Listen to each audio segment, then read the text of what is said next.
Мен теге негизинен бул армия жөнүндө айтаардан мурда мектептеги бир немеден баштайын деген туура көрүп атам да. Бизде Базар Коргондо Горький азыр Жалал Асанов мектеби болуп калды.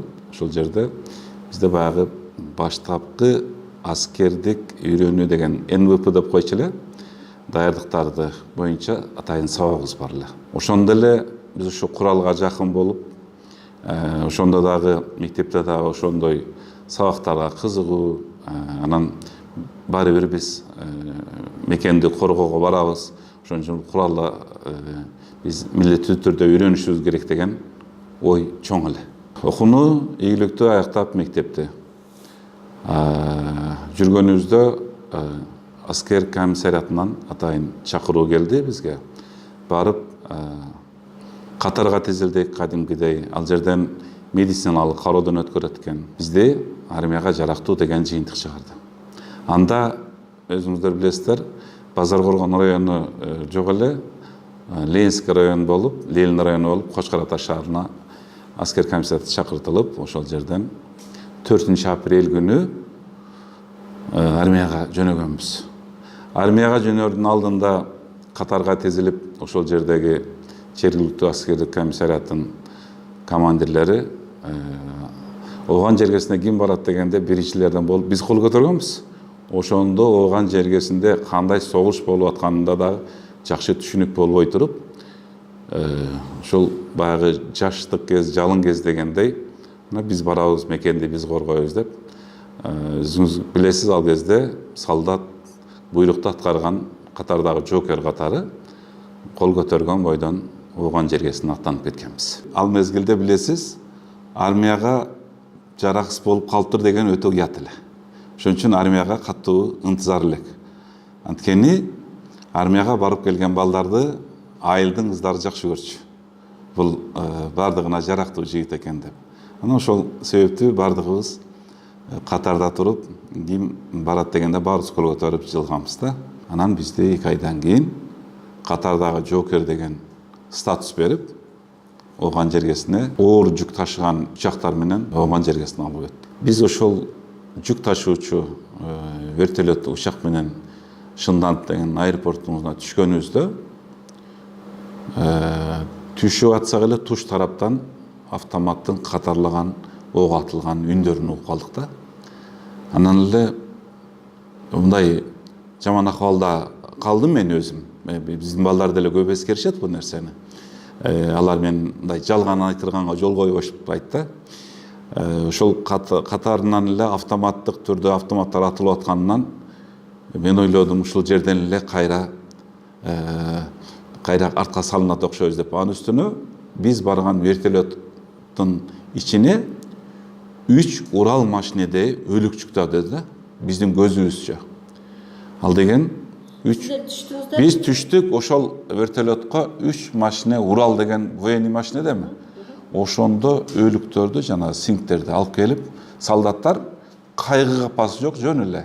Алар көзө кызмат кылышат экен.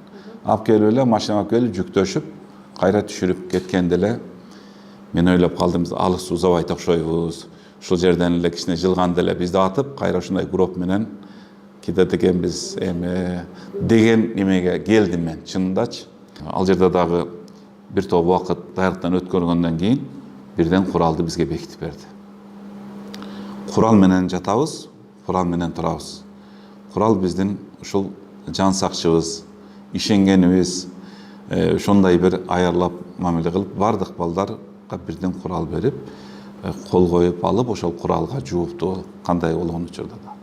Анан бизге бирден запас ок берди.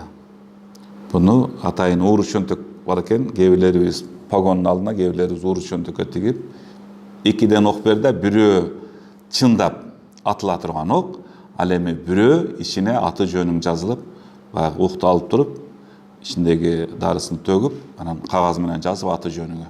Ошол окко салып, 2 окту ар дайым сактап жүрөсүңөр деген буйрук берди. Биз ошонун баарын жасап, ошол 2 окту жаныбызга ар дайым алып жүрдүк. Бул деген сөз коркусунан, душмандын огуна учканда адамдын ким экендигин аныктоо үчүн көрсө белги экен. Ал эми экинчи ок душманга колго түшүп калганда алардын колуна түшүп азап чеккенден көрө өзүң атып койгонуң жакшы дегендей мааниде түшүндүргөнбүз. Анан ошол чуркап кетип атканыбызда тиги неме жарылып, биздин боевой техника минага жарылганда осколка мен чуркап кетип атып жыгылып кеттим да, чуркай албай жыгылып түштүм. Менимче мен ойлодум бутум үзүлүп кеткендей болду да, оң бутум үзүлүп кеткендей болду.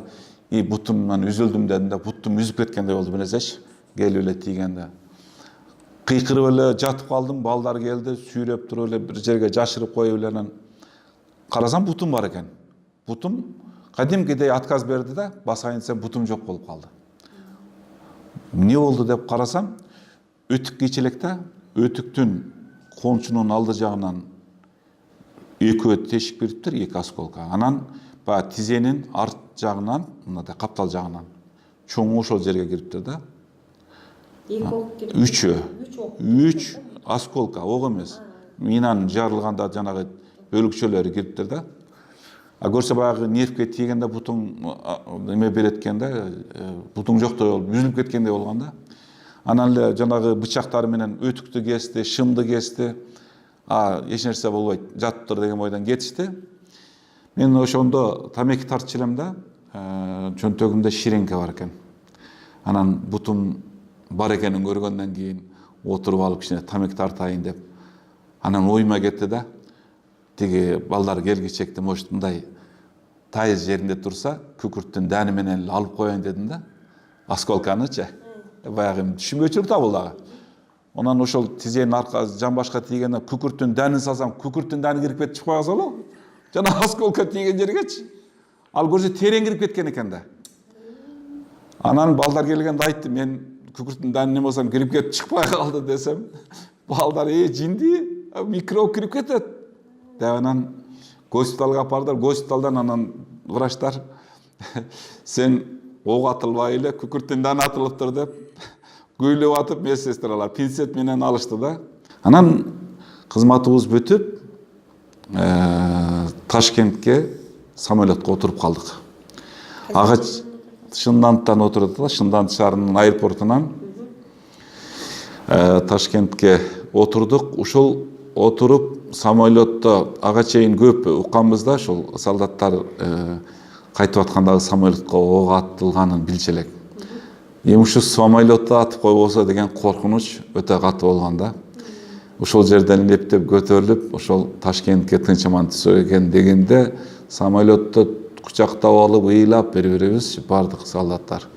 Аябай жаман немеде калганбыз да, ошол Шынданттан Ташкент. Косал болушу мүмкүн дейм. Коптону менен ыйлап. Коптону менен ыйлап дейм. Ошол азыр ушунча күн өлбөй калдык. Эми ушул кетип атканда биздин ажалыбыз самолетто экен деп. Биз баягы жөө же болбосо бир машина менен тынч болсо да кайтканга даяр элек. Бирок биздин жетекчилер ошо самолет менен Ташкентке жөнөттү, бирок Ташкентке тынч аман. Ташкентке түшкөндөн кийин дагы канча жолу ыйладык да, кучактап бири-бирибизди ошо Советтер Союзуна тирүү жетип алдык депчи.